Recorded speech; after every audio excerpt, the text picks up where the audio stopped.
மடமாங்காடி வச்சு நான் கும்பிடுவேன். அந்த கோயிலுக்கு பாருங்க, ஒரு குடும்பம், பெற்றோர், காலேஜ் படிக்கிற பையன், +2 படிக்கிற பையன், நல்ல தமாசு விளையாட்டு சாமி விடுற பையனா தெரியாது, அதாவது சும்மா கேலி கிண்டல் அடிக்கிற பையன் தான். அந்த பையன் நம்ம கோயிலுக்கு அடிக்கடி சாமி கும்பிட வருவான், சாமி ரொம்ப பக்தியா கும்பிடுவான்.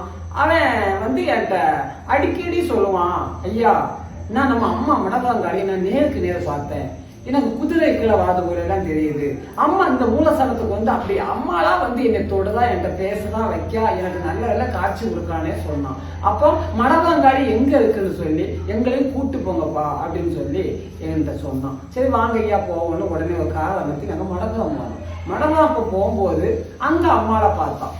அங்க பார்த்து நாங்க காரில பயணமா வரும்போது அந்த பையன் என்கிட்ட +2 படிக்கிற பையன் தான், காலேஜ் படிக்கிற பையன். அப்ப அந்த பையன் நாங்க காரில் வரும்போது, தாத்தா இந்த அம்மால இதே குதிரைக்கு அடிவாரத்துல இருக்கிறதே மாதிரி நான் உங்களுக்கு ஒரு போட்டோவா வரைஞ்சு கொண்டாந்து தரட்டுமான்னு சொல்லி என்கிட்ட பேசலாம்.